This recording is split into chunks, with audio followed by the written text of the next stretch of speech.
container ship ties up at Qingdao at 2 in the morning. Nobody walks out to meet it. The cranes start moving anyway. There is nobody in the cabs. There are no cabs. And most of the yard lights are off because nothing down there needs to see. The people who live nearby call it the ghost port. This is not a demo.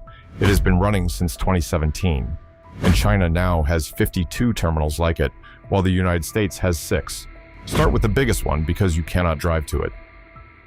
Shanghai had a problem. The world's busiest port sits on a river mouth that silts up, too shallow for the biggest ships afloat. Shanghai has been the busiest container port on Earth for well over a decade. It did not get there by having room to spare. So China went and got deeper water, 30 kilometers out to sea. They took a cluster of small rocky islands, flattened and joined them, and ran a bridge out to reach the result. 32 kilometers of it across open water. The fourth and newest section of that port is the one with nobody in it.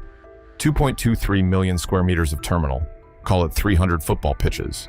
2,350 meters of quay. 7 deep water berths, each able to take the largest container ships that exist. When it opened, it was designed for 6.3 million containers a year. They pushed it to 7, then to 8, and every machine in it is electric. When a crane lowers a loaded container, the motor runs backwards and pushes power back into the terminal. The box on its way down helps pay for the next box on its way up. Here's what actually does the work. On the water side, more than 20 ship-to-shore cranes. Double trolley means one hoist pulls the box off the ship and hands it to a second one that lowers it. Neither of them has a driver sitting in it. In the yard, 108 rail-mounted gantry cranes sliding on tracks between the stacks, and moving between the two, about 125 driverless vehicles. These are not small. Each one lifts 65 tons and runs at 6 meters a second.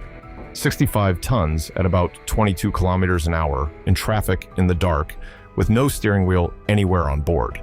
They navigate off magnetic markers buried in the ground. Thousands of them laid in a grid under the tarmac, so a vehicle always knows exactly where it is. And when one runs low, it drives itself to a station where a machine swaps its battery out. No plug, no charging brake, no shift change. No plug, no charging brake, no shift change, no lunch. The fleet does not stop because there is nothing in it that gets tired. Now the part that actually explains the lights. A crane picking up a container has exactly one hard problem. It has to find the 4 corners of a steel box that may be sitting crooked on a ship that is moving in wind. A human does that with their eyes, which is why the old way needed floodlights and a man in a cab 40 meters up, squinting down at a box in the rain. The automated cranes do it with laser scanners. The laser sweeps the box, finds the 4 corner castings, and tells the spreader how far to move and how far to twist before it drops. A laser does not care whether the sun is up. So the floodlights came down and the terminal kept working. That is the whole trick, and it is worth sitting with for a second. The port is not dark to save electricity. It is dark because light is a thing humans need. The machines are the easy half. The hard half is deciding what they should do next. Qingdao's terminal runs on 2 systems its own engineers wrote. One that plans the terminal and one that commands the equipment. When a container comes off a ship, the system has to choose where to put it out of more than 150,000 possible slots in the yard. And it is not choosing at random. It is guessing when that box will leave and on what. Put it in the wrong stack and a crane has to dig 2 containers off the top of it 3 days from now. Every one of those wasted moves is the difference between a fast port and a slow one. That single decision made well thousands of times a day is most of what automation actually bought. Which brings us to the scoreboard, and this is where it stops being a novelty. The industry measures a port one way. Containers moved per crane per hour. For a long time, an automated terminal was expected to lose that contest because robots were steady but slow. On the 22nd of May last year, working a ship called the Cap San Lazaro, Qingdao's automated terminal averaged 62.62 containers per crane per hour. That is the highest figure ever recorded at an automated terminal anywhere. It was also the 13th time that same terminal had broken that same record.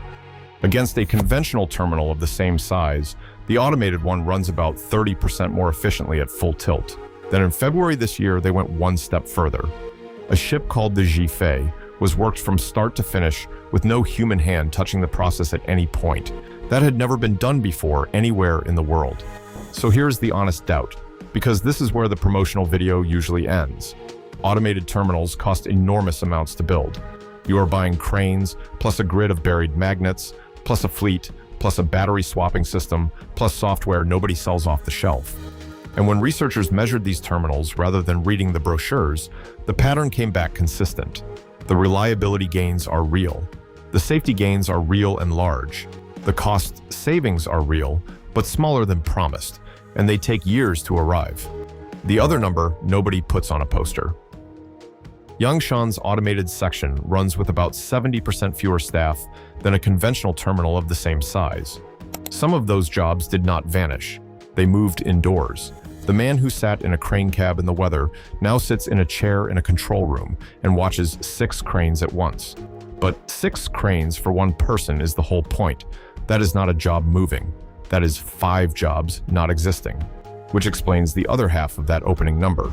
The United States has 6 automated container terminals, 3 on the West Coast that are fully automated, 3 on the East Coast that are partly. Against China's 52. That gap is not technical. The cranes are largely built by the same Chinese manufacturer either way. It is a negotiated gap. American dock workers went on strike in 2024. Their core demand was not pay. The employers argued the opposite. Most American ports have no room left to expand outward, so the only way to move more boxes is to stack them denser. Both sides are describing the same machine. One side sees throughput, the other sees the 5 jobs that stopped existing. China is not waiting for that argument to finish. 13 of its ports now run autonomous container trucks, and the driverless fleets are being counted in the thousands rather than the dozens. Worldwide, there are now more than 60 semi- or fully automated container terminals, with around 100 more projects due before 2030. The heaviest concentration is in Asia, and Europe is second. And the thing worth remembering is that none of this is futuristic. Qingdao's first fully automated terminal opened in 2017. Xiamen's opened in 2016.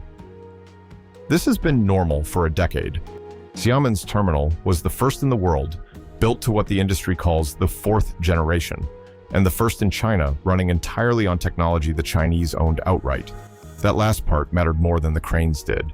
It meant the design could be copied down the coast without asking anyone's permission. So the next time a shipping story turns up about delays and congestion and not enough drivers, it is worth knowing this. Somewhere off the coast of Shanghai, there is a terminal the size of 300 football pitches, moving 8 million containers a year. In the dark, with nobody in it. It did not need the lights on. That was only ever for us.